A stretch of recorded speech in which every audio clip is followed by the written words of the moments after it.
Gold, trusted gold buyers. మీరు తాకట్టు పెట్టిన బంగారాన్ని విడిపించి ఈ రోజు ఉన్న మార్కెట్ ధరకు కొనబడను.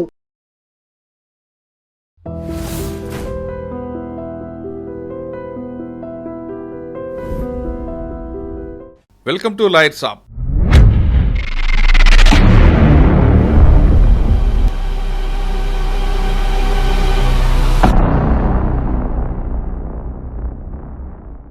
అసలు పోక్సో చట్టం అంటే ఏంటి? పోక్సో చట్టం భారత ప్రభుత్వం ఎందుకు తీసుకొచ్చింది? దేశం యొక్క ప్రథమ బాధ్యత పిల్లల్ని సెక్షువల్ ఎక్స్‌ప్లాయిటేషన్ నుంచి రక్షించడం. రెండు, మన రాజ్యాంగంలోని ఆర్టికల్ 15. మనకు ఆల్రెడీ ఇండియన్ పీనల్ కోడ్ ఈ చట్టాలు ఉన్నాయి. సమూహం ఆ చట్టాలు చిల్డ్రన్కి వచ్చే వరకు ఇన్అడ్వకేట్. ఫస్ట్ వచ్చి ఇండియన్ పీనల్ కోడ్ లో రేప్. అమ్మాయిలకు మాత్రమేనా, ఇది అబ్బాయిలు కూడా వర్తిస్తారు? నేరం చేసిన వ్యక్తి మేల్ కావచ్చు, ఫీమేల్ కావచ్చు. ఇప్పుడు 18 అరెస్ట్ చేసినట్లు అవుతుంది. దాంట్లో ఒక sub section in case if it is a girl అంటే. సో దాని అర్థం ఏంటంటే it can be a boy also. 356, 354 ఆ రెండు ఎలా డివైడ్ చేసుకొస్తారండి? మోస్ట్ కీ ఎలిమెంట్ ఇంగ్రీడియంట్ ఈ అఫెన్స్ ప్రూవ్ చేయాలంటే 19 సంవత్సరాల పిల్లలు. అమ్మాయి కానీ అబ్బాయి కానీ పోలీస్ స్టేషన్కి వెళ్లకుండా ఎవరికి ఇవ్వచ్చు కంప్లైంట్? విక్టిమ్ రెసిడెన్స్ లో స్టేట్మెంట్ రికార్డ్ చేయాలి. ఆర్ విక్టిమ్ ఎక్కడ కంఫర్టబుల్ ఉంటే స్టేషన్ రావాలి rule. Preferably women police officer. Police presence కానీ యూనిఫామ్లు కానీ ఉండకూడదు. అంటే దీంట్లో ఇంకో పెక్యులర్, మీకు ఇక్కడ అఫెన్స్ జరిగిన విషయం తెలిసి ఇన్ఫార్మ్ చేయకపోయినా శిక్ష.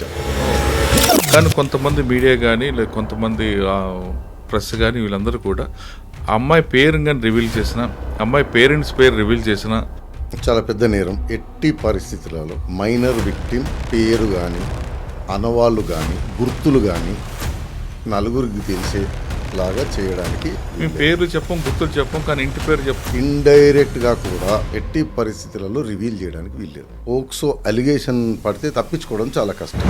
అమ్మాయి లేదా అబ్బాయి మీ ఇద్దరు ఇష్టపడే చేసుకున్నామంటే మైనర్ ఇచ్చే consent is not consent. So consent తోటి సంబంధం లేదు.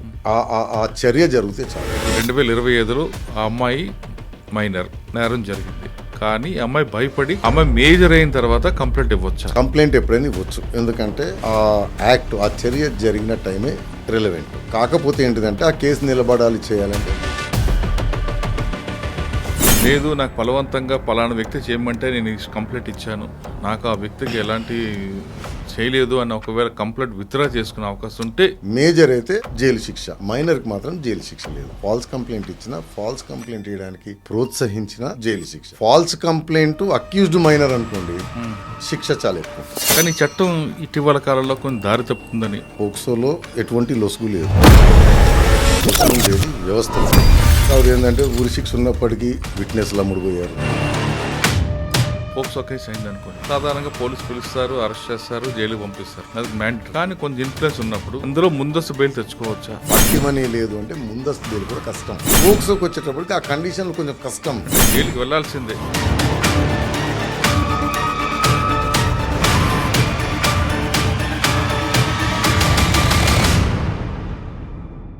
తెలుగు రాష్ట్రాలు ఇప్పుడు పోక్సో చట్టం. అసలు పోక్సో చట్టం అంటే ఏంటి? ఆ చట్టం కింద ఏ వయసు అమ్మాయి గాని అబ్బాయి గాని వస్తారు? అందులో నేరం రుజువైతే ఎంతకాలం శిక్ష పడుతుంది? పోక్సో చట్టం ఏం చెప్తుంది? పోక్సో చట్టం భారత ప్రభుత్వం ఎందుకు తీసుకొచ్చింది అనే విషయాన్ని మనతో మాట్లాడడానికి హైకోర్టు అడ్వకేట్ రాజీవ్రెడ్డి గారు వచ్చారు. రాజీవ్రెడ్డి గారితో ఆ విషయం చాలా క్లారిటీగా తెలుసుకుందాం. ఇది కేవలం అమ్మాయిలకి అబ్బాయిలకి కాదు, ప్రతి ఒక్కరూ తెలుసుకోవాల్సిన చట్టం. ఈ చట్టంలో లొసుగులేంటి, చట్టంలో ఎంత కఠినంగా ఉంటుంది విషయాన్ని తెలుసుకోవడానికి చేస్తున్నాం తప్ప ఒకరిని విమర్శించడం మాత్రం కాదనే విషయం చాలా స్పష్టంగా చెప్తున్నాం. అసలు సార్ నమస్తే. నమస్తే. పోక్సో చట్టం 2012లో స్టార్ట్ అయిన చట్టం. ఇది చాలా పవర్ఫుల్. ఇది మన చట్టాల్లో ఉన్న కన్నా పెద్ద పవర్ఫుల్గా అనిపిస్తుంది. కానీ ఈ చట్టం ఇటీవల కాలంలో కొన్ని దారి తప్పుతుందని, దీన్ని అడ్డంగా పెట్టుకుని మరి వేరే వేరే కేసులు అవుతున్నాయనేది ఒక విమర్శ వస్తుంది. అసలు పోక్సో చట్టం అనేది 2012లో ఎందుకు పెట్టారు? దీంట్లో ఏ వయసు పిల్లలకి వస్తారంటే 18 సంవత్సరాలు లోబడా, 18 సంవత్సరాలు పైబడా అమ్మాయిలకి మాత్రమేనా, ఇది అబ్బాయిలు కూడా వర్తిస్తుందా? అంటే మొదలుపెట్టే ముందు మీరు అన్నారు చట్టంలో లొసుగులు అని. నాకు తెలిసి ఏ చట్టంలోనూ లొసుగులు లేవు. లొసుగు ఉండేది వ్యవస్థలో ఉంటుంది. అంటే మర్డర్ చేస్తే ఉరిశిక్ష. మోస్ట్ విదేశాల్లో ఉరిశిక్ష ఉండదు. కాకపోతే ఏంటంటే ఉరిశిక్ష ఉన్నప్పటికీ విట్నెస్లు అమ్ముడుపోయారు. ఇన్వెస్టిగేటింగ్ ఆఫీసరు ఇన్కంపిటెన్స్ అనుకోండి, చేతకాంతనం అనుకోండి, అమ్ముడు పోవడం అనుకోండి, సేమ్ థింగ్ జ్యుడిషియరీ. అక్కడ లొసుగు తెప్పిస్తే చట్టం వ్యవస్థల లొసుగులు. ఆ మాటకు వస్తే వన్ ఆఫ్ ద హార్షెస్ట్ చట్టాలు మనవి. ఫర్ ఎగ్జాంపుల్ పోక్సోలో ఎటువంటి లొసుగు లేదు, పైన చాలా హార్షెస్ట్. పోక్సో అలిగేషన్ పడితే తప్పించుకోవడం చాలా కష్టం. సో ఈ చట్టం బ్యాక్గ్రౌండ్ ఏంటిదంటే దీనికి ప్రధాన కారణాలు, ఫస్ట్ ఐక్యరాజ్య సమితి United nations convention on child rights అని ఒకటి ఉంటుంది. దాన్ని ఇండియా రాటిఫై చేసింది, సిగ్నేటరీ అయింది 1992. సో దాని ప్రకారము రాజ్యం, దేశం యొక్క ప్రథమ బాధ్యత పిల్లల్ని సెక్షువల్ ఎక్స్ప్లాయిటేషన్ నుంచి రక్షించడం 1. 2, మన రాజ్యాంగంలోనే ఆర్టికల్ 15 గవర్నమెంట్ కెన్ అంటే మన parliament can make time to time children and ఉమెన్కి వాళ్ళ ప్రొటెక్షన్ కానీ వాళ్ళ బెనిఫిట్ కానీ స్పెషల్ చట్టాలు చేయొచ్చారు. అట్లనే ఐ థింక్ డైరెక్టివ్ ప్రిన్సిపల్స్, ఆదేశిక సూత్రాల్లో ఒకటి ఉంటుంది అన్నమాట, చిల్డ్రన్ని కాపాడాలి అని. ఈ మూడింటిని బేస్ చేసుకొని చట్టం చేయాలని. ఇంకో ప్రధాన కారణం ఏంటంటే మనకు ఆల్రెడీ ఇండియన్ పీనల్ కోడ్ ఈ చట్టాలు ఉన్నాయి, బట్ సంహవ్ ఆ చట్టాలు చిల్డ్రన్కి వచ్చే వరకు ఇన్అడ్వకేట్, అంటే అంత పకడ్బందీగా లేవు అనేది. ఫస్ట్ వచ్చి ఇండియన్ పీనల్ కోడ్లో రేప్ అంటే పెనిట్రేటివ్ అసాల్ట్ ఉండాలి, అది ఐపీసీ 376. పెనిట్రేషన్ లేదనుకుందాం. అప్పుడు ఏంటిది, రెండోది అది female oriented Indian penal code. మీకు ఇది తెలుసు కదండి, అసాల్ట్, అది outraging the modesty of women, అది రేపు 2 ఉమెన్ ఓరియంటెడ్, మేల్కి లేదు. కాబట్టి ఈ చట్టంలో అంటే మీరు చెప్తున్న ప్రకారం 376, 354 ఈ 2 ఉమెన్ ఓరియంటెడ్. చైల్డ్ వచ్చేటప్పటికి మేల్ కావచ్చు ఫీమేల్ కావచ్చు, ప్రొటెక్ట్ చేయాలన్న దాంతో ఈ చట్టం gender neutral. So it does not specify male female అని. చైల్డ్ రెండోది ఈ చట్ట పరిధిలోకి రావాలంటే victim below the age of 18, okay, boy కావచ్చు గర్ల్ కావచ్చు. సేమ్ థింగ్ అంటే పర్పెట్రేటర్, నేరం చేసిన వ్యక్తి మేల్ కావచ్చు ఫీమేల్ కావచ్చు. అంటే నేరస్తుడు కూడా బిలో 18 నేరం చేసినట్లు అవుద్ది, అవుతుంది. నేరస్తుడిగా బిలో 18 అబోవ్ 18 లేదు. నేరం చేసిన వారు మేల్ కావచ్చు ఫీమేల్ కావచ్చు. దానికి ఇంకో అంటే మీకు జనరల్గా డెఫినేషన్ ఏమో చైల్డ్ అండర్ 18 అంటది. It does not specify girl చైల్డా బాయ్ చైల్డ్ అని. ఇంకో సెక్షన్ ఉంటుంది, ఆ సెక్షన్ ఏంటిదంటే మెడికల్ ఎగ్జామినేషన్. దాంట్లో in case if it is a girl అని ఉంటుంది అనమాట. విక్టిమ్ని మెడికల్ ఎగ్జామినేషన్ ఎలా చేయాలో చెప్తూ దాంట్లో ఒక sub section in case if it is a girl అంటుంది. సో దాని అర్థం ఏంటంటే it can be a boy also. Okay, ఈ సెక్షన్ తీసుకున్న తర్వాత 2010లో స్టార్ట్ అయింది. అంటే ఇందులో మీరు చెప్తున్న బిలో 18 years తీసుకున్నాం. ఇందాక చెప్పినట్లుగా 376, 354 ఆ రెండు ఎలా డివైడ్ చేసుకొస్తారండి? దీంట్లోకి వచ్చే వరకు చెప్పాను. First gender neutral, second below 18. దీంట్లో కొన్ని సెక్షన్లు అఫెన్స్ ఏంటిదంటే అది పెనిట్రేటివ్ సెక్షువల్ అసాల్ట్, అది రేప్. కొన్ని సెక్షన్లు ఏమో సెక్షువల్ అసాల్ట్ అని ఉంటుంది అనమాట. అదంటే పెనిట్రేషన్ లేకుండా, రేప్ లేకుండా, బట్ ఏమంటారు తాకడం కానీ. బట్ మోస్ట్ కీ ఎలిమెంట్ ఇంగ్రీడియంట్ది ఈ అఫెన్స్లు ప్రూవ్ చేయాలంటే సెక్షువల్ ఇంటెంట్. సార్ ఇందులో విట్నెస్ ఉండాలా లేదా కంప్లైంట్ ఇచ్చిన స్టేట్మెంటే చాలంటారు? జనరల్గా మీకు ఇది కాదండి, ఏ క్రిమినల్ లాలో కూడా విట్నెస్ లేకపోయినా విక్టిమ్ స్టేట్మెంటు లేదా మనకి డయింగ్ డిక్లరేషను, రేప్లో కూడా విక్టిమ్ స్టేట్మెంటు అండ్ విక్టిమ్ కోర్టులో చెప్పింది, దట్ ఈజ్ ఇనఫ్. కాకపోతే దాని కండిషన్స్ ఏది నమ్మశక్యంగా ఉండాలి, హేతుబద్ధంగా ఉండాలి, ఈ కండిషన్స్ ఫుల్ఫిల్ అయితే సరిపోతుంది. అంటే ఎక్కడ Indian evidence act or any evidence చట్టము ఎంతమంది సాక్షులు కావాలి, ఎలాంటి సాక్షులు కావాలనేది చెప్పదండి. అంటే సాక్షులు కాకపోయినా ఉండాలి కదండి, ఎవిడెన్స్ ఉండాలి కదా. అక్కడ ఎవిడెన్స్ ఉండాలి అంటే విక్టిమ్ స్టేట్మెంటు మామూలుగా వాళ్ళకి తెలియదు కదా, ఏదో చెప్తారు వాళ్ళు చెప్తారు. లేదు, దానికి ఏమంటారంటే మేజిస్ట్రేట్ ముందు ఇచ్చే స్టేట్మెంటు, కోర్టులో ఇచ్చే స్టేట్మెంటు 164 కింద రికార్డు చేయిస్తారండి. పోలీస్ స్టేట్మెంట్ కాగానే ప్రూడెన్స్ తోటి 164 కింద మేజిస్ట్రేట్ ముందు కూడా రికార్డు చేయిస్తారు. సార్ పిల్లలు, మన 18 సంవత్సరాల పిల్లలు 16, 17 అంటే కొంచెం ఊహ ఉంటుంది, మరి కింద ఎందుకు ఊహ ఉండదు. సరే ఏదైనా సరే పుట్టి నుంచి అబ్బాయి కానీ అమ్మాయి కానీ ఒకవేళ అటువంటి సంఘటనకు గురైంది అనుకోండి, ఆ అమ్మాయి కానీ అబ్బాయి కానీ పోలీస్ స్టేషన్కి వెళ్లకుండా ఎవరికి ఇవ్వచ్చు కంప్లైంట్? పేరెంట్స్కి ఇవ్వచ్చా? దీంట్లో రూల్ ఏంటిదంటే ఇన్ఫర్మేషన్ అంటే ఫస్ట్ ఇన్ఫర్మేషన్ మీకు తెలుసు, ఈవెన్ ఇండియన్ పీనల్ కోడ్లో కూడా పలానా రూపంలోనే ఉండదు. ఎలాగైనా సరే పోలీస్ ఆఫీసర్స్ కానీ తెలిస్తే వారు ఇమీడియట్గా విక్టిమ్ రెసిడెన్స్లో స్టేట్మెంట్ రికార్డ్ చేయాలి. వన్ ఆర్ విక్టిమ్ ఎక్కడ కంఫర్టబుల్ ఉంటే అక్కడ స్టేషన్ రావాలని రూల్ అసలు తీసుకెళ్ళకూడదు, పిలవకూడదు స్టేషన్కి విక్టిమ్ని. 2 preferably women police officer. 3 police presence కానీ యూనిఫామ్లు కానీ ఉండకూడదు. ఓకే. విక్టిమ్ని యాజిటేట్ చేయడం కానీ లేకపోతే యాంగ్జైటీకి గురి చేసేది ఏది ఉండకూడదు. 4 పేరెంట్స్ ప్రెజెన్స్ కానీ వారు ఎవరినైనా నమ్మినా వారు ఎవరిపైనా వాళ్ళకి ఇది ఉంటుంది, నమ్మకం గురి ప్రేమ ఉంటుంది, వారి ప్రెజెన్స్. 4 ఎవరైనా ఈ సోషల్ దాంట్లో సర్వీసెస్లో ఉంటారు, చైల్డ్ వెల్ఫేర్ అది తెలిసిన ఎక్స్పీరియన్స్ వాళ్ళైనా ఉండదు. స్కూల్ టీచర్స్ కూడా ఇవ్వచ్చు దొరకండి? ఎనీవన్. అచ్చా. అంటే దీంట్లో ఇంకో పెక్యులర్, మీకు ఇక్కడ అఫెన్స్ జరిగిన విషయం తెలిసి ఇన్ఫార్మ్ చేయకపోయినా శిక్ష ఓ మ్యాండేటరీ. అంటే కంప్లైంట్ ఇవ్వకపోతే నేరమే, తెలిసి కూడా. మీకు తెలిసి మీరు రిపోర్ట్ చేయలేదు అంటే నేరం. సార్ అటువంటి సెక్షన్లో మంచి పొగడ పని తీసుకొచ్చారు. ఇప్పుడు ఒక్కోసారి టీవీ చూసినప్పుడు లేదంటే ఆ అమ్మాయికి కానీ అబ్బాయికి కానీ ఫోన్లో చూపించినప్పుడు ఇటువంటి కూడా వస్తాయి ఇందులోకి? ఫోన్లో చూపెట్టేది అంటే ఫోన్లో ఏదైనా ప్రోనో వీడియోస్ ఏదైనా అబ్సీన్ మెటీరియల్. ఎస్, అదేంటంటే నాట్ ఓన్లీ ఈ చట్టం, Indian penal code, information technology యాక్ట్లో కూడా ఉంటుంది. ఏ చైల్డ్ అయినా సరే అంటే బిలో 18 years వాళ్ళని ఇఫ్ యూ ఎక్స్పోజ్ దెమ్, చాలా బ్రాడ్ డెఫినేషన్ ఉంటుంది, టు ఎనీ అబ్సీన్ మెటీరియల్ అని ఉంటుంది. సో దాంట్లో ఏదైనా కావచ్చు, బొమ్మలు చూపెట్టవచ్చు, పిక్చర్లు చూపెట్టవచ్చు, ఫోటోలు చూపెట్టవచ్చు, ఆర్ మీరు అన్నట్టు వీడియోలు కానీ అవి కానీ చూపెట్టవచ్చు. సో చైల్డ్ని అబ్సీన్ మెటీరియల్కి ఎక్స్పోజ్ చేయటం ఇది నేరం. ఓకే. ఒకవేళ అది కాకుండా ఏ దీంతో ఒక వీడియో తయారు చేసి చూపించాము. ఒకటేమో చైల్డ్ పైన మీరు సెక్షువల్ అసాల్ట్ ఏం చేయట్లేదు, మీరు చైల్డ్కి ఓన్లీ ఏదైనా పోర్నోగ్రఫీకి సంబంధించింది కానీ అబ్సీన్ మెటీరియల్ కానీ చూపిస్తాను, అది ఇన్ ఇట్ సెల్ఫ్ ఈజ్ శిక్ష, నేరం అది. అవును. రెండో పార్టు చిల్డ్రన్ని పోర్నోగ్రఫీకి కానీ దానికి కానీ వాడడం. సో దాన్ని ఏం చేసిందంటే మన సుప్రీంకోర్టు గైడ్ లైన్స్ ప్రకారం అంతకుముందు చైల్డ్ పోర్నోగ్రఫీ అనేవాళ్ళు. నవ్వు దాన్ని హెడింగ్ని విడదీసి CSEAM అంటారు అనమాట, child sexual exploitative and abusive material అంటారు. రీజన్ ఏంటంటే పోర్నోగ్రఫీ అంటే కన్సెంట్ ఉండే ఏమంటారు మిస్అండర్స్టాండింగ్ అయ్యే అవకాశం ఉంటుంది.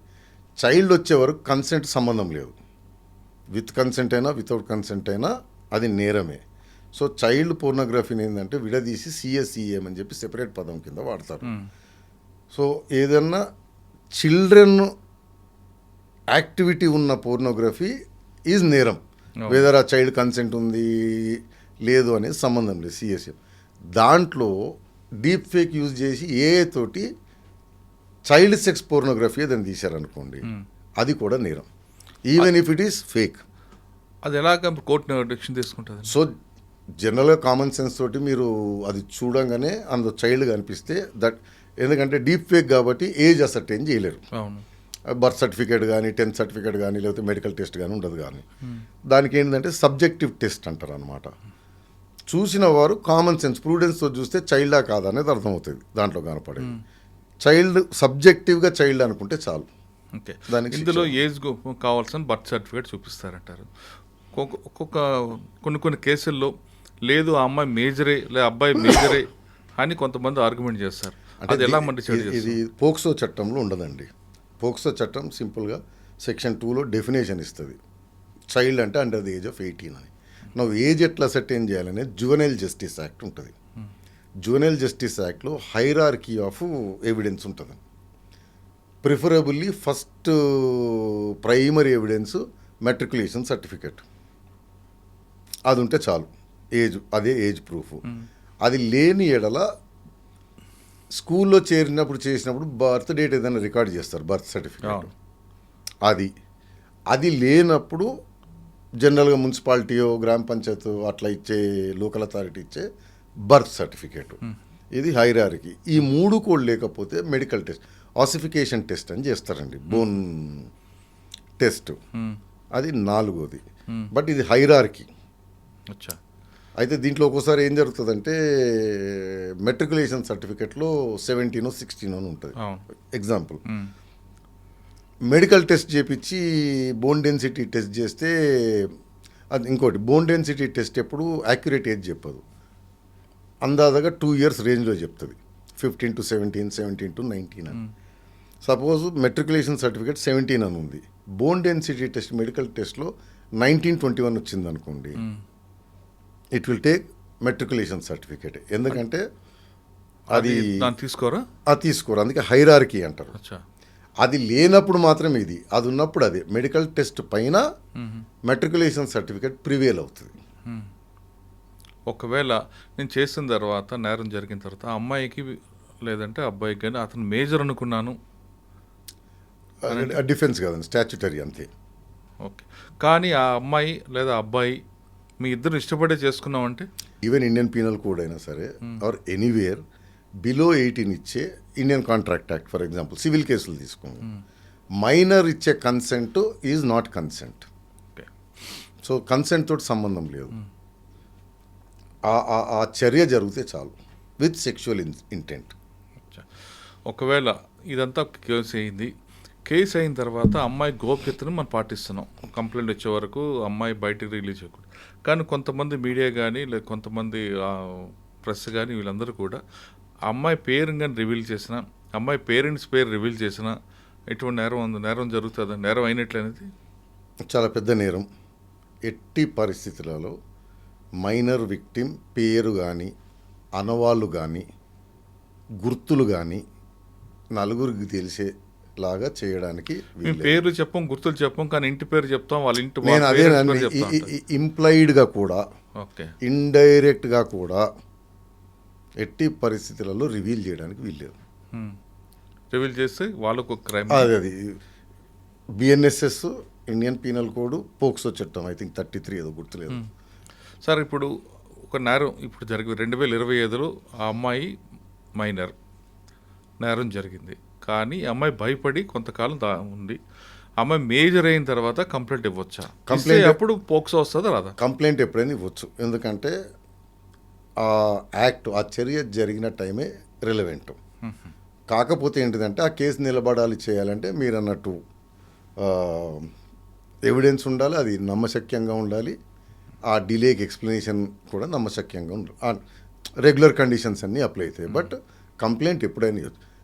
మీరు పోక్సోనే కాదు, జనరల్గా మన దగ్గర 100 కేసులు ఉంటాయి, మేజర్ రేప్ అయినా చెప్పుకోలేరు.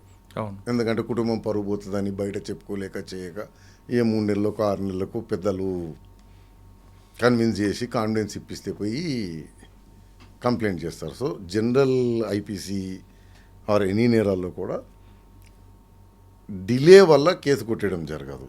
కాకపోతే డిలే రీజనబుల్గా ఉండాలి, ఎక్స్ప్లెయిన్ చేయగలిగినట్టు ఉండాలి. ఓకే. కానీ వాళ్ళ మైండ్ సెట్లో ఇద్దరు అమ్మాయి కానీ అబ్బాయి కానీ ఆ మైండ్ సెట్లో ఏం లేదు, ఏదో సినిమా ప్రభావంతోనో అమ్మా నాన్న ఆట ఆడుకుందో సినిమాలు కనిపిస్తుంటాయి, అమ్మా నాన్న పెళ్ళిని ఇటువంటి చేసుకున్నప్పుడు దాన్ని ఏ విధంగా అదే దీంట్లో కీ ఇంగ్రీడియంట్ ఏంటిదంటే ఎనీ అఫెన్స్ పోక్సో కింద సెక్షువల్ అసాల్ట్ కానీ, అగ్రివేటెడ్ సెక్షువల్ అసాల్ట్ కానీ, పెనిట్రేటివ్ అసాల్ట్ కానీ, అగ్రివేటెడ్ పెనిట్రేటివ్ అసాల్ట్ కానీ సెక్షువల్ ఇంటెంట్ కీ ఇంగ్రీడియంట్. అంటే ఇప్పుడు అంటే దీంట్లోనే ఎక్సెప్షన్ ఇస్తారు, డాక్టర్ ఉంటాడు, ఎగ్జామినేషన్ చేయాలి, అతను చేశాడు, అది పెనిట్రేషన్ ఆర్ స్పర్శ, సో అది నేరం కాదు. సెక్షువల్ ఇంటెంట్తో చేసేది అయితేనే క్రైమ్. అయితే దీంట్లో ప్రిజంప్షన్ ఉంటుంది, రివర్స్ బర్డెన్ ఆఫ్ ప్రూఫ్ అంటారు.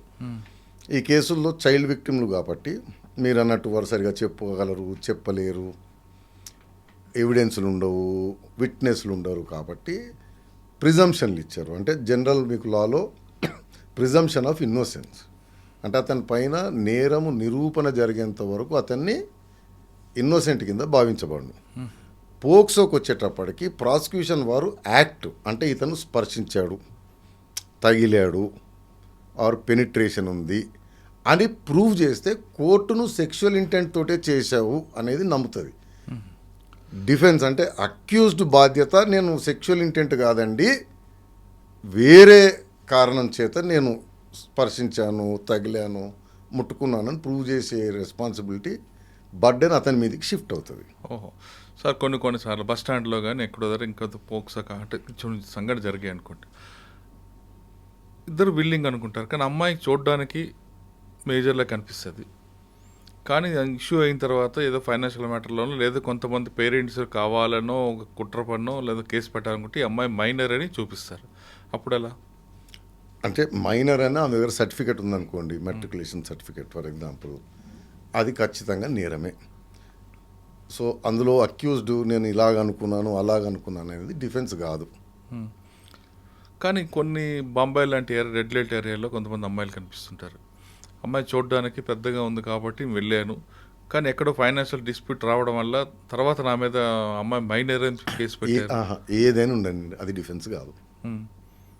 అంటే నేను డబ్బులు ఇచ్చి వెళ్ళినా మీరు ఏమైనా చేసుకోండి.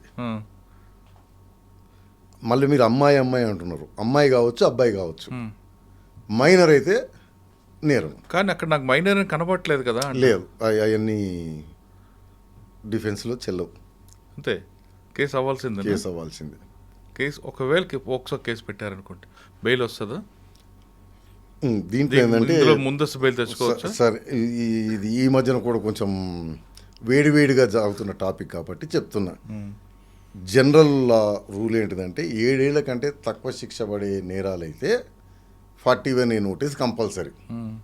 ఓకే, పోక్సోలో కూడా కొన్ని అఫెన్సులు బిలో 7 years, అంటే పెనిట్రేషన్ లేని అసాల్ట్ అనుకోండి, అది below 7 years, I think 5 years 3 years ఎంతో. సో రేప్ చేస్తేనేమో 10 ఏళ్ళు 20 ఏళ్ళు, దానికి అసలు క్వశ్చనే లేదు, అరెస్ట్ కంపల్సరీ. బట్ ఇదే స్పర్శించడము, తగలడము, చేయడము, అది 5 years 3 years అట్లా ఉన్నాయి. నా క్వశ్చన్ ఏమి చేయకుండా అమ్మాయికి కానీ అబ్బాయికి కానీ, మైనర్ అబ్బాయికి ఏదైనా డ్రగ్స్ కానీ డ్రింక్స్ కానీ పట్టిస్తే, పట్టుకొని తాగిపిస్తే, ఏమీ చేయలేదు, సెక్సువల్ దీని లేదు, కానీ అమ్మాయికి మొత్తం మంది ఇవ్వడానికి ప్రయత్నం చేయడం, మొత్తం మంది చేంజ్ చేద్దాం అనుకున్నాడు, అలవాటు చేయడానికి అంతే. లేదు అబ్బాయికి డ్రగ్స్ అనేది అదే. దీంట్లో ఏ నేరమైనా సరే సెక్షువల్ ఇంటెంట్ అనేది కీ ఇంగ్రీడియంట్. అచ్చా, వేరే ఇతరత్ర దానికోసం చేసేదాని నేరం కాదు. సెక్షువల్ ఇంటెంట్ కంపల్సరీ ఉండాలి. అయితే సెక్షువల్ ఇంటెంట్కి వచ్చేటప్పుడు నేను చెప్పేది అదే, తగలడం కనుక ప్రాసిక్యూషన్ వారు ప్రూవ్ చేస్తే బర్డెన్ ఆఫ్ ప్రూఫ్ అక్యూజ్ మీదకి మారుతుంది. సెక్షువల్ ఇంటెంట్ నాకు లేదు అని అతను ప్రూవ్ చేసుకోవాలి. అట్లా కాకపోయినా ప్రాసిక్యూషన్ వారికి ఇదే కాదు, సరౌండింగ్ సర్కమ్స్టాన్సెస్ అంటారు. అర్థమైందండి? అమ్మాయి ఒక్కతే ఉన్నప్పుడు పోతా ఉన్నాడు, ఇంట్లో వాళ్ళ తల్లిదండ్రులు పనికి పోవడము, దేనికి పోవడం చూసి పోతా ఉన్నాడు పదే పదే. సో ఇట్లాంటి సరౌండింగ్ మెసేజ్లు పెడుతుంటాడు, గిఫ్ట్లు కొనియటము, మీరు చెప్పినట్టు చాక్లెట్లు ఇవ్వటము చేస్తూ ఉంటాడు రెగ్యులర్గా.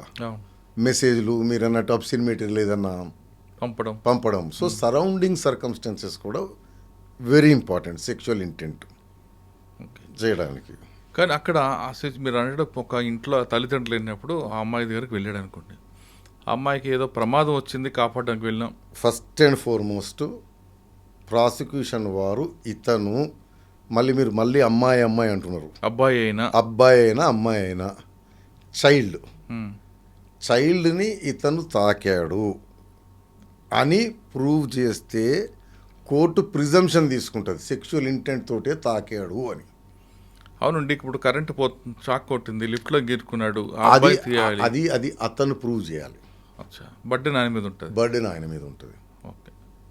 అంటే నేను ఇంత చెప్పినట్టు కాదు, కానీ జనరల్గా సరౌండింగ్ సర్కమ్స్టాన్సెస్. అటువంటి విక్టిమ్ని ఏ విధంగా ఎంక్వైరీ చేస్తారు? అసలు కోర్టు ఎన్ని రోజుల్లో దీని మీద తీసుకుంటుంది? దీనిపైన పోలీస్ వారు ఇమీడియట్గా స్టార్ట్ చేయాలి, మ్యాండేటరీ, డిలే చేయడానికి వీల్లేదు. చార్జ్ షీట్ వెంటనే వేయాలా? దీనికి కంపల్సరీ 1 year లోపల ఏదో ట్రయల్ చేయాలని ఉంటుందండి. వేసిన తర్వాత అందులో ఉన్న మీరు చెప్పిన సెక్షన్లు బట్టి అయితే మన చర్చ ఏంటిదంటే అరెస్ట్ కంపల్సరీయా కాదా అనే చర్చ దగ్గర అయినట్టుంది ఇంతకుముందు. 10 years 20 yearsకి ఇక దాని గురించి డిస్కషన్ లేదు. అరెస్ట్ కంపల్సరీ అరెస్ట్ చేస్తారు. నో బిలో 7 years ఉంది. అరుణేష్ కుమార్ గైడ్ లైన్స్ తర్వాత 41 ఇప్పుడు మీరు అందరు చూస్తున్నారు ఖచ్చితంగా 7 ఏళ్ళ లోపల పడే శిక్ష పడే సెక్షన్ ఉంటే నోటీస్ కంపల్సరీ అని. దీంట్లో కూడా 7 years బిలో ఉన్నాయి. మరి వీటికి నోటీసా అరెస్టా అనేది చర్చ. అయితే హైకోర్టులు కేసులో ఏంటిదంటే మీకు 41A ఎప్పుడు ఇస్తారు? అరెస్టు పారిపోయే ప్రమాదం లేదు, సాక్షుల్ని బెదిరించడము లోబర్చుకునే ప్రమాదం లేదు, కంప్లైనెంట్ కానీ విక్టిమ్లను కానీ ఇన్ఫ్లుయెన్స్ చేయడము, థ్రెటన్ చేయడము, భయభ్రాంతులకు గురి చేయడం ఇవి లేనప్పుడు సాధారణ నేరాలు కూడా. ఇక్కడికి వచ్చేటప్పటికి 2 ప్రాబ్లమ్స్. విక్టిమ్ వచ్చి చైల్డ్, అక్యూజ్డ్ వచ్చి పర్పెట్రేటర్. సో చైల్డ్ చాలా భయభ్రాంతులై ఉంటుంది అతని పైన. సో అతను బయట ఉండడము victim and complainant and witness కూడా సేమ్ పర్సన్ శ్రేయస్కరం కాదు. 1. 2 హీనియస్ క్రైమ్ ఇది. అందుకని దీనికి 41A ఇవ్వాల్సిన పని లేదు అని I think Calcutta high court, Karnataka high court, Bombay high court judgments ఉన్నాయి. సో పోక్సో కేసుకి 41A వర్తించదు బిలో 7 years అయినా. డిఫరెన్స్ ఏంటంటే ఇది విక్టిమ్ థ్రెటన్ అయ్యేది లేకపోతే ఇన్ఫ్లుయెన్స్ అయ్యే ప్రమాదం ఎక్కువ ఉంటుంది. అంటే దీంట్లో ట్రయల్ జరిగేటప్పుడు కూడా ఒక రూల్. మామూలుగా మీకు క్రిమినల్ ట్రయల్ తెలుసు కదండి, కంప్లైనెంట్ విక్టిము అక్కడే ఉంటారు, అక్యూజ్ కూడా అక్కడే ఉంటాడు. సో కంప్లైనెంట్ విట్నెస్ చెప్పేటప్పుడు అక్యూజ్డ్ ఎదురుగుండా బోన్లోనే ఉంటాడు, అతను చూస్తానే చెప్పాలి. పోక్సోకి వచ్చేటప్పటికి విక్టిమ్ని అక్యూజ్కి ఎక్స్పోజ్ చేయడానికే వీల్లేదు. కర్టెన్ కానీ పెడతారు, స్క్రీన్ ఏదైనా పెట్టాలి. ఒకవేళ విక్టిమ్ అంటే మీరు ఇంట్లో 164 స్టేట్మెంట్ అయిన తర్వాత కూడా ఏదో ప్రలోభాలు లోనై లేదు నాకు బలవంతంగా పలానా వ్యక్తి చేయమంటే నేను కంప్లైంట్ ఇచ్చాను, నాకు ఆ వ్యక్తికి ఎలాంటి చేయలేదు అని ఒకవేళ కంప్లైంట్ విత్డ్రా చేసుకునే అవకాశం ఉంటే ఏం చేయాలి? క్రిమినల్ కేసులో కంప్లైంట్ విత్డ్రా ఉండదండి. సార్ హాస్టల్ అయిపోయింది అనుకుంటే ఏం చేయాలి? సో హాస్టల్ కాదు, దీంట్లో I think section 22 I stand corrected ఇవ్వాలి. ఫాల్స్ కంప్లైంట్ అని కూడా ఉంది. తప్పుడు కంప్లైంట్ ఇస్తే మేజర్ అయితే జైలు శిక్ష, మైనర్కి మాత్రం జైలు శిక్ష లేదు, మేజర్కి మాత్రం జైలు శిక్ష. సో ఫాల్స్ కంప్లైంట్ ఇచ్చిన, ఫాల్స్ కంప్లైంట్ ఇవ్వడానికి ప్రోత్సహించిన జైలు శిక్ష. ఫాల్స్ కంప్లైంట్ అక్యూజ్డ్ మైనర్ అనుకోండి, శిక్ష చాలా ఎక్కువ ఉంటుంది. ఓకే, ఇప్పుడు ఈ కేసు పోక్సో కేసు అయింది అనుకోండి, సాధారణంగా పోలీసు పిలుస్తారు, అరెస్ట్ చేస్తారు, జైలుకి పంపిస్తారు, అది మ్యాండేటరీ అది. కానీ కొంచెం ఇన్ఫ్లుయెన్స్ ఉన్నప్పుడు అందులో ముందస్తు బెయిల్ తెచ్చుకోవచ్చా? జనరల్గా అదే చెప్పేది మీకు. 41A లేదు అంటే ముందస్తు బెయిల్ కూడా కష్టం. ముందస్తు బెయిల్కైనా రెగ్యులర్ బెయిల్కైనా కండిషన్లు ఏంటిదండి? కానీ ముద్దాయి విట్నెస్లని ఇన్ఫ్లుయెన్స్ చేయకూడదు, బెదిరించకూడదు, కంప్లైనెంట్ విక్టిమ్లని బెదిరించకూడదు, ఇన్ఫ్లుయెన్స్ చేయకూడదు. ఇవే కదా ప్రైమరీ కండిషన్. పోక్సోకి వచ్చేటప్పటికి ఆ కండిషన్లు కొంచెం కష్టం. ఎందుకంటే విక్టిమ్ వచ్చి మైనర్, వాడు బయట తిరుగుతున్నాడు అనుకోండి ఎదురుగుండా, వాడు ఏమి చేయక్కర్లేదు, చూస్తే భయపడతారా? అవును, అంటే జైలుకి వెళ్ళాల్సిందే, అంటే జైలుకి వెళ్ళాల్సిందే ఖచ్చితంగా. కానీ ఇందులో పర్మనెంట్ బెయిల్ కాదు, ఇంటరీమ్ బెయిల్ ఇవ్వండి కూడా అడిగే అవకాశం ఉందా? ఇంటరీమ్ బెయిల్ కూడా రెగ్యులర్, మీ తల్లి చనిపోయింది, ఏమంటారు దాన సంస్కారాలకి వెళ్ళాలి, బాధ్యత మీది.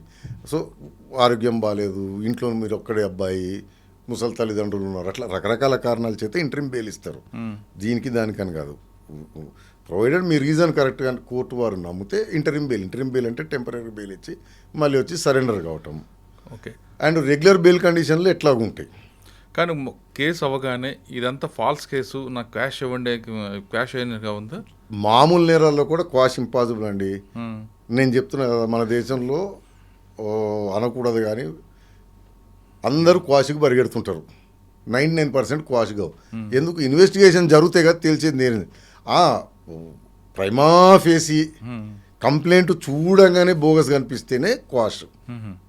అంటే ఇప్పుడు క్వాష్ అని కూడా లేదు, మామూలు కేసులో కూడా క్వాష్ జనరల్గా లేదు. కానీ ఈ సెక్షన్ని కొంతమంది మిస్యూజ్ చేస్తుంటారు.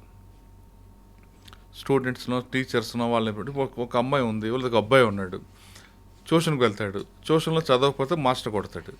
మాస్టర్ ఎందుకు కొట్టాడంటే ఆయన మీద ఒక ఎలిగేషన్ పెడతాడు. ఇటువంటి ప్రాబ్లం ఎలా సాల్వ్ చేయాలండి? మరి కొంతమంది ఒక పోక్సోలో లేదండి. సివిల్ కేసు చెప్తా నేను.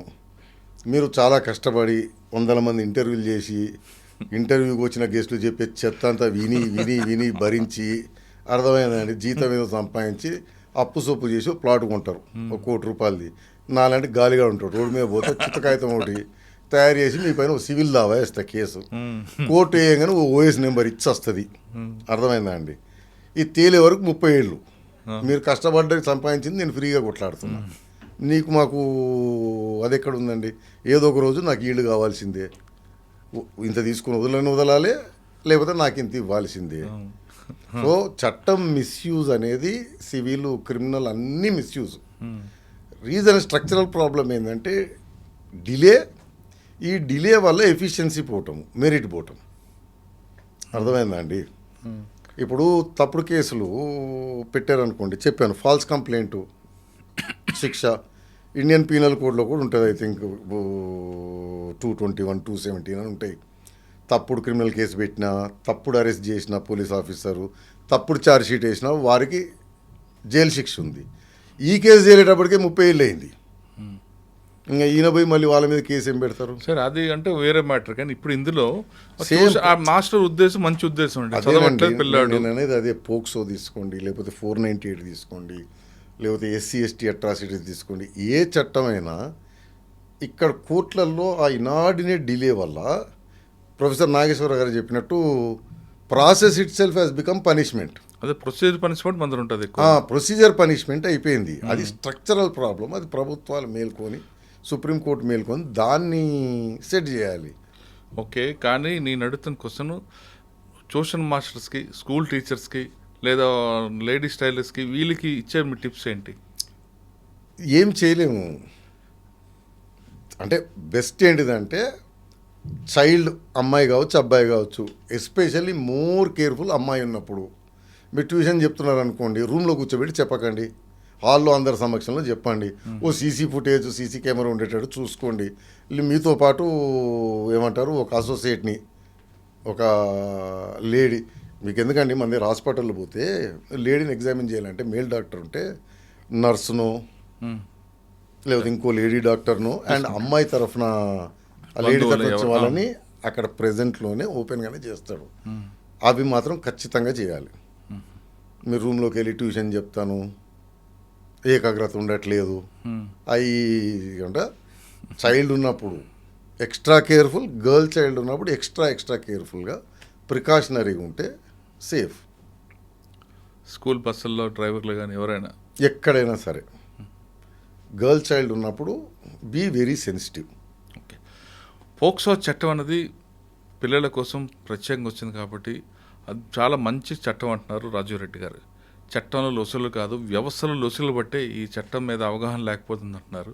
కానీ దీనిలో కొంతమంది పక్కదో పట్టించే అవకాశం ఉంటుంది కాబట్టి సార్ చెప్పినట్లుగా ట్యూషన్ మాస్టర్ కానీ పిల్లలు ఎక్కడ ఉండారో అక్కడ మీరు కేర్ఫుల్గా ఉంటే ఇందులో బయట ఎనీ పర్సన్ డీలింగ్ విత్ మైనర్లు, పిల్లలతో డీల్ చేసేటప్పుడు చాలా కేర్ఫుల్గా మనసులో పెట్టుకొని ఉంటే మీరు బయటపడతారు. లేదా కొంతమంది కొన్ని శక్తులు మీ మీద ఉన్న వ్యక్తిగత కక్షలతో వీళ్ళను కూడా అడ్డంగా పెట్టుకుని మిమ్మల్ని ఇబ్బంది పెట్టే అవకాశం ఉందని హెచ్చరిస్తున్నారు. ఇది పోక్సో చట్టంపై రాజీవ్ రెడ్డి గారి విశ్లేషణ. మరో అంశాలు మళ్ళీ కలుద్దాం. అంతవరకు నమస్తే. థ్యాంక్ యూ అండి. Thank you very much. iDreams, this police diaries is something very, very valuable towards that. I must really appreciate Murali, your insights. iDreams founder and CEO చిన్న వాసుదేవ్ రెడ్డి గారితో మురళీధర్ క్రైమ్ స్టోరీస్ చాలా ఫేమస్ అయిపోయినాయి. Gautam Savan garu and Satyanar sir. Good. Well done. I congratulate him for doing so well, and I congratulate him his boss also. So well.